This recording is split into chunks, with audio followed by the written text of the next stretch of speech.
Happy cuan buat para cuan mania. Jadi hari ini kita akan menganalisa salah satu emiten yang dimiliki oleh PT Era Jaya Swasembada Tbk.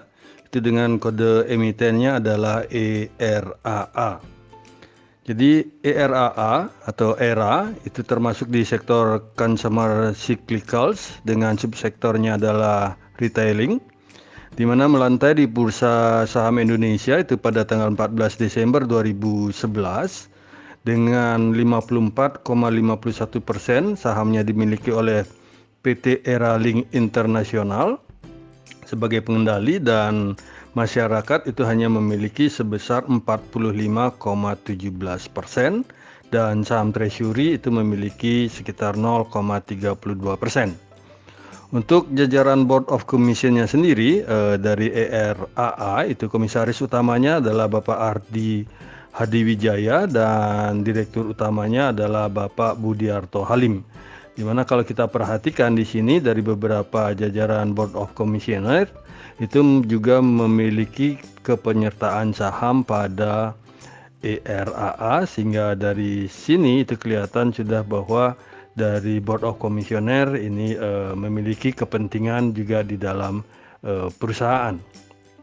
Selanjutnya kita berpindah ke overview di perdagangan hari ini di 22 Juli 2021, di mana kalau kita perhatikan ERAA itu dibuka di harga Rp600 dengan rentang harga hari ini adalah dari 580 sampai dengan Rp600 dan ditutup di 590 atau sama dengan previous close di hari perdagangan kemarin.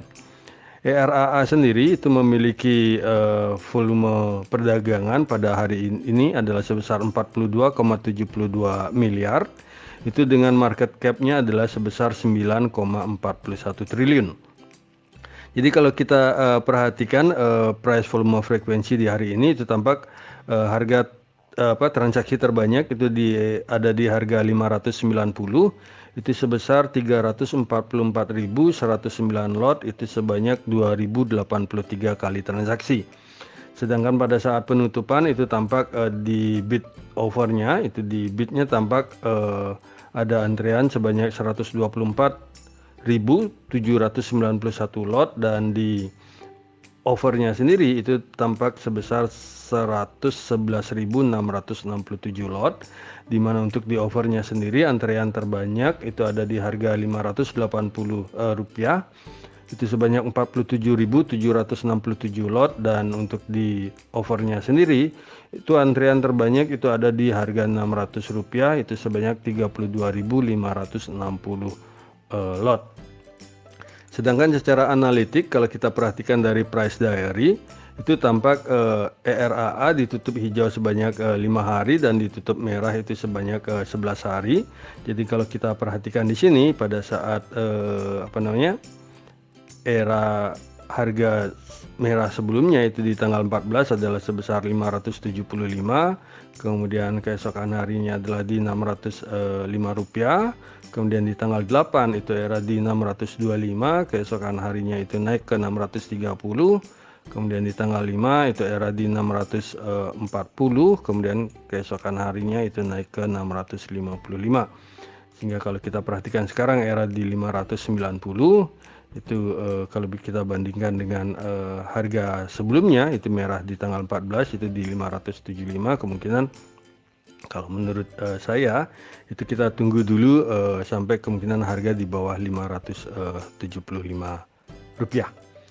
Kemudian kalau kita lihat dari low high range-nya sendiri dari ERAA, itu kalau kita perhatikan low high range era sendiri itu dalam satu bulan terakhir itu adalah di Rp550 sampai dengan Rp710, sehingga kalau kita bandingkan dengan harga era sekarang di Rp590, jadi harga era itu sudah termasuk di bawah dari harga rata-rata dalam sebulan, sehingga boleh dikatakan era sudah agak murah. Sedangkan dalam year to date, jadi kalau kita perhatikan dari awal tahun ini sampai dengan saat ini, itu harga era rentangnya adalah di 424 itu sampai dengan 725. Sehingga kalau kita lihat dari harga year to date-nya itu tampak era itu sudah sedikit di atas harga rata-rata dalam year to date. Asing sendiri hari ini itu tampak melakukan net foreign sale itu sebanyak 11,03 miliar, dan dalam satu minggu terakhir asing juga melakukan net foreign sale itu sebanyak 27,69 miliar, dan dalam setahun ini juga asing tampak secara keseluruhan melakukan net foreign sale itu sebanyak 43,29 miliar. Kalau kita perhatikan dari sisi finansial, itu dari income statement dari ERAA sendiri.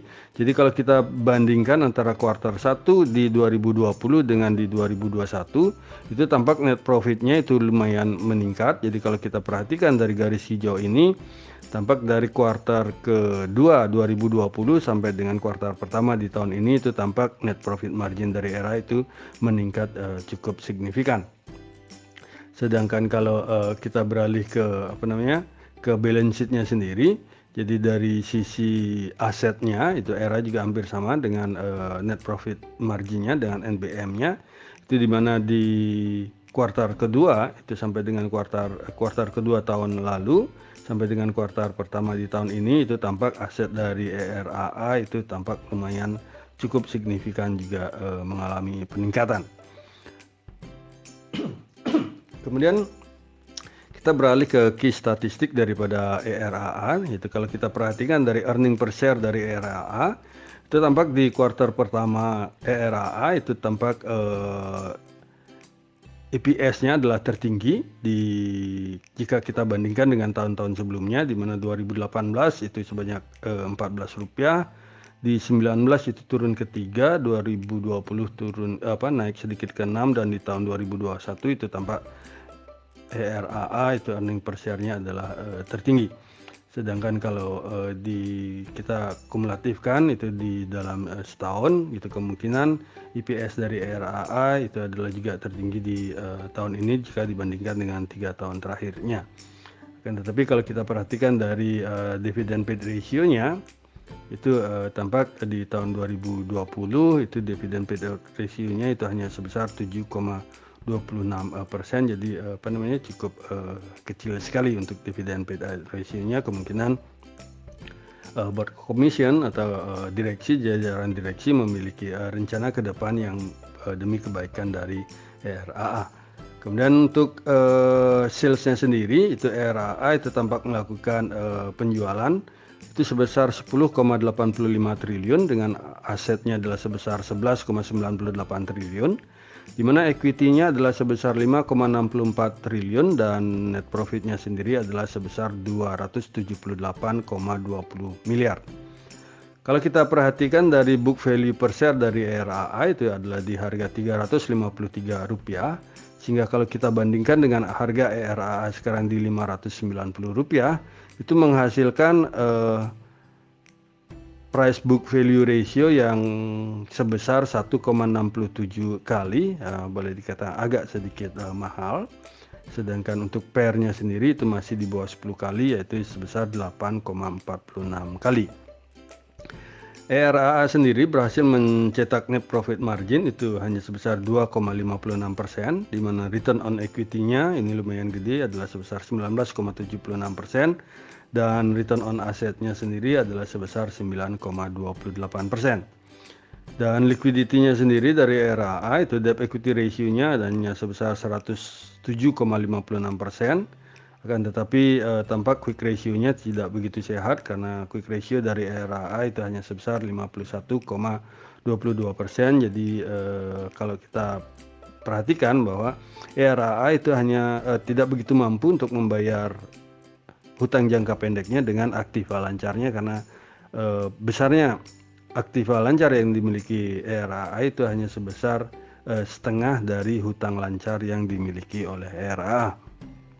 Jadi demikian secara fundamental. Kalau kita analisa dari fundamentalnya ERAA itu sudah agak sedikit mahal, kemudian akan tetapi NPM-nya itu kecil sekali, dan hutangnya atau quick ratio-nya ini tidak begitu sehat, sehingga kalau bagi kami ERAA ini hanya cocok untuk dikoleksi dalam jangka waktu pendek.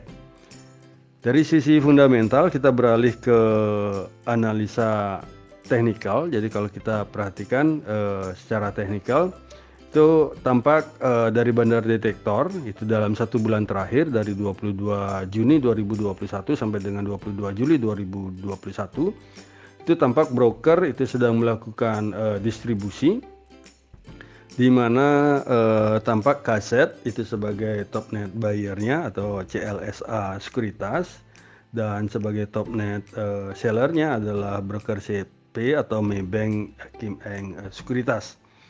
Dan kalau kita lihat dalam dalam 1 minggu terakhir itu dari 15 Juli sampai dengan 22 itu kalau kita lihat itu tampak broker juga sedang masih melakukan distribusi, di mana kembali Kaset atau CLSA Sekuritas ada sebagai top net buyer-nya dan ZP itu sebagai top net sellernya atau Maybank Kim Eng. Dan untuk hari ini itu kalau kita perhatikan dari ERAA itu tampak bandar detektor itu dari top one brokernya itu sedang melakukan normal distribusi, akan tetapi top 3 dan top 5 brokernya ini tampak sedang melakukan big distribution. Dan secara general juga broker itu masih melakukan distribusi di saham merah, di mana kembali Kaset ini sedang mengakumulasi jadi sebagai top net buyer-nya, dan PD ini sebagai top net sellernya atau Indo Premier Sekuritas. Kemudian kalau kita perhatikan secara stokastik dari ERAA itu tampak sudah terjadi golden cross di 2 hari yang lalu, itu dimana tampak garis ini sudah mulai meninggalkan dari posisi jenuh jual, sehingga harga kemungkinan akan bergerak ke atas, akan tetapi secara volume transaksi hari ini agak menurun jika dibandingkan dengan hari kemarin maupun beberapa hari yang lalu. Dan secara 20 hari itu tampak juga transaksi hari ini itu belum mencapai rata-rata dari 20 hari. Sedangkan secara MACD itu tampak percentage K dan percentage D ini masih sedang menurun, ini belum terjadi perubahan tren, akan tetapi jaraknya sudah agak mulai mengecil jika dibandingkan dengan 2-3 hari sebelumnya. Dan tampak juga dari grafik histogram ini tampak sudah mulai memendek dan sudah bergerak mendekati angka 0. Kemungkinan kita tunggu dari beberapa hari ke depan ini dari ERAA akan bergerak trennya ke atas. Kemudian secara parabolik SAR ini kalau kita perhatikan secara parabolik SAR itu tampak tren juga masih sedang melakukan turun atau sedang tertekan, dan dari garis MA20 maupun garis MA7, di mana MA7 itu masih di bawah garis MA20 dan belum terjadi perpotongan ke atas, kemungkinan harga akan masih bergerak di kisaran bawah di sini. Dan kalau bagi kami sendiri untuk support dari ERAA itu support pertama adalah di 560 rupiah dan support keduanya adalah di 535 rupiah. Sedangkan untuk resistennya sendiri itu ERAA ada di 615 sebagai resisten pertama dan resisten kedua ada di 645.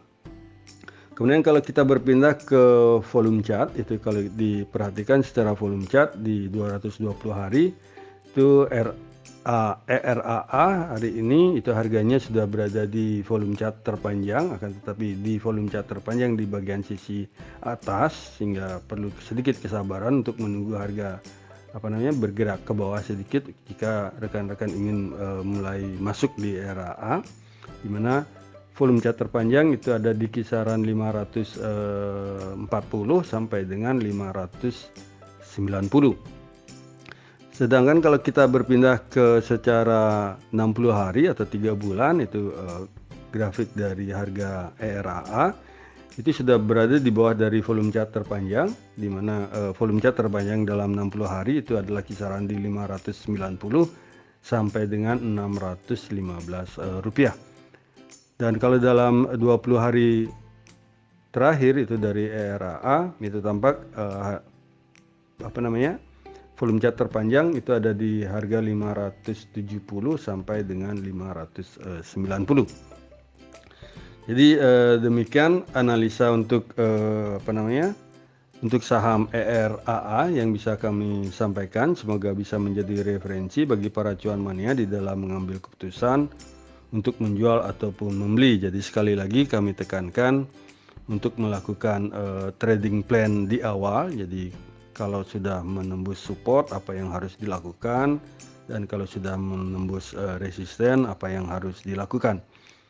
Jadi di sini kami sekali lagi tekankan dan garis bawahi bahwa analisa rekomendasi saham ini tidak untuk mengajak cuan mania membeli ataupun menjual saham-saham yang kami analisa, dan kami tidak bertanggung jawab atas segala keuntungan maupun segala kerugian yang terjadi akibat analisa rekomendasi saham dari kami ini. Terima kasih sudah menonton video saya, dan jangan lupa untuk subscribe, komen, like, dan share kepada para cuan mania yang membutuhkannya.